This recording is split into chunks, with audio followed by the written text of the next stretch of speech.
Perkenalkan, saya Akbar Padilla ingin mewawancarai pedagang UMKM.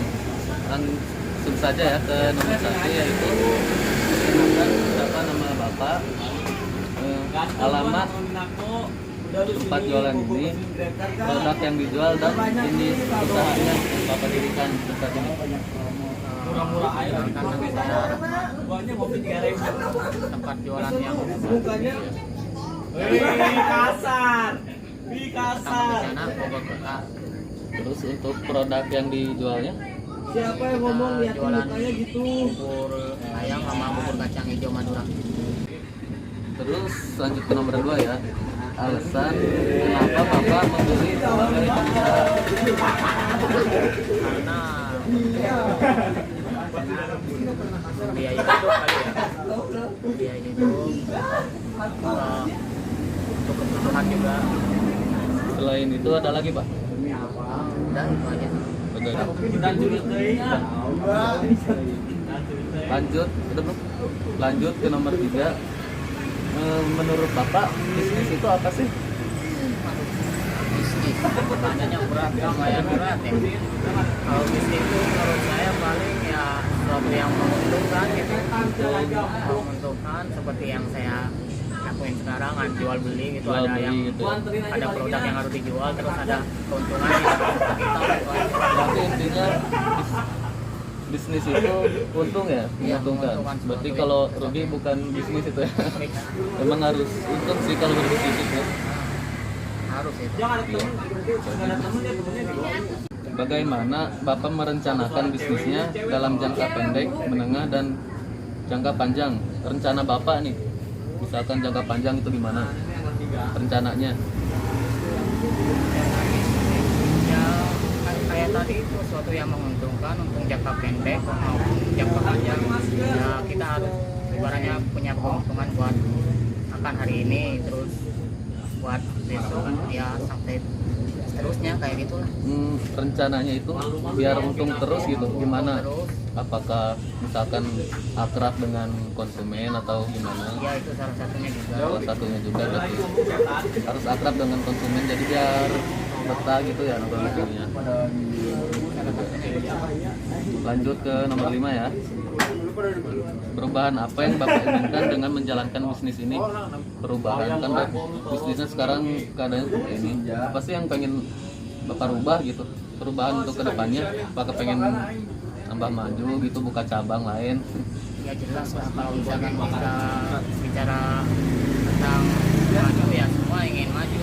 Ya contohnya kita punya penghasilan yang lebih, kalau udah lebih kita bisa buka cabang lagi gitu kan, keuntungannya bisa double berkali lipat gitu. Pengennya buka cabang gitu ya? Ya yang salah satunya itu bisa nambah penghasilan, nambah maju ya gitu. Punya karyawan ya? Bagus. Iya. Jadi bodoh. Nah, lanjut aja nomor 6 ya. Bagaimana Bapak menjalankan bisnis ini? Apakah 100% dikendalikan sendiri atau ada yang mengatur lagi gitu? Ya nama juga keluarga ya, kita sama-sama yang mengelola gitu. Yang di rumah ada kayak adik-adik, ibu juga membantu. Saya yang jualan di sini. Berarti bisnis ini sendiri gitu ya? Nggak ada yang ngatur? Keluarga. Buka sendiri. Terus langsung ke nomor 7 ya. Pernahkah Bapak mengalami kegagalan dan bagaimana menyikapinya atau bangkit dari kegagalan itu? Bapak pernah gagal gak sih misalkan jualan nih? Ketik mulu atau gimana? Gagal lah intinya, pernah nggak? Yang suatu usaha pasti ada kegagalan dulu. Ibaratnya contohnya kayak jualan sepi gitu. Pernah waktu itu almarhum bapak saya sebelum jualan ini jualan mie ayam. Mie ayam, sate ayam itu gagal lah ibaratnya. Ya sekarang jadi jualan bubur ya lumayan gitu. Itu pas Cocoknya di bubur. pas gagal itu menyikapinya berarti dulu jualan mie ayam gitu. Menyikapinya dengan cara merubah berarti bubur ayam ini. Seperti itu. Paling udah cukup sampai di sini aja ya pertanyaan yang saya sampaikan. Sekian, terima kasih. Assalamualaikum warahmatullahi wabarakatuh. Di sini saya akan menjelaskan tentang poin pertanyaan nomor 4. Di mana mimpi adalah awal dari kesuksesan. Seorang filsafat nama Napoleon Hill mengatakan bahwa semua kesuksesan dimulai dari kekuatan imajinasi. Bila seseorang tidak mempunyai kreativitas, akan susah tetapkan tujuan yang jelas. Hidup tanpa tujuan kemungkinan akan menjatuhkan ke dalam jurang kegagalan.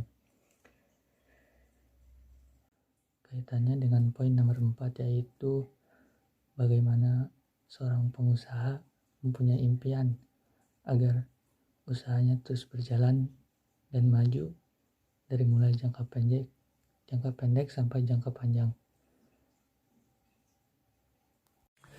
Di sini saya yang bernama Muhammad Anas Balah akan sedikit menjelaskan tentang jawaban tersebut. Jelas, semua pedagang pasti ingin maju. Kalau kita dikasih nikmat yang lebih, kita pasti ingin mempunyai cabang lain. Terus, kalau mempunyai cabang lain, penghasilan yang diperoleh pasti akan lebih banyak. Di setiap cabang pasti akan ada karyawan yang awalnya toko biasa ini menjadi ke toko yang besar. Yang awalnya keluarga membantu, sekarang ada karyawan yang membantu membuat usaha tersebut. Terus di sini juga saya akan menjelaskan sedikit materi yang dimaksud adalah strategi untuk mempersiapkan, melengkapi, dan mendukung individu dalam organisasi agar berhasil mengadopsi perubahan untuk mendorong keberhasilan organisasi.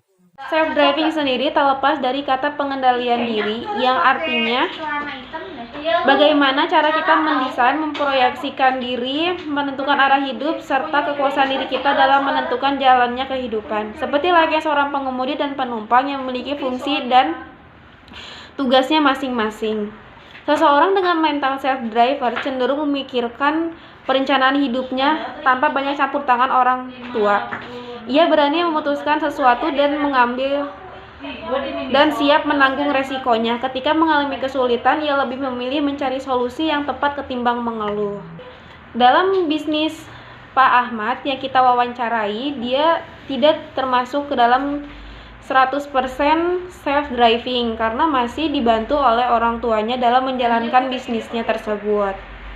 Pertanyaan nomor 7, pernahkah mereka mengalami kegagalan dan bagaimana mereka menyikapinya atau bangkit dari kegagalan tersebut? Apakah termasuk karakter pemenang atau pecundang?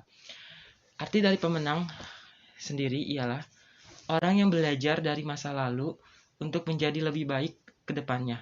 Dan juga ia selalu fokus kepada sebuah peluang yang ada untuk mencapai sebuah kesuksesan dengan pantang menyerah dan berani berubah dan selalu berusaha.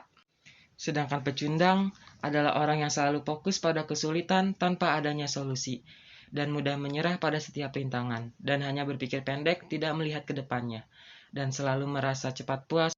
Dari wawancara yang sudah kelompok kita lakukan terhadap narasumber tersebut, dapat disimpulkan bahwa narasumber tersebut pernah mengalami kegagalan dan rintangan dalam menjalankan usahanya. Salah satunya yaitu kurangnya minat konsumen terhadap produk yang dijual oleh narasumber kita ini. Dari wawancara yang sudah kita lakukan, cerita dari narasumber ini, dulunya ia adalah seorang penjual mie ayam.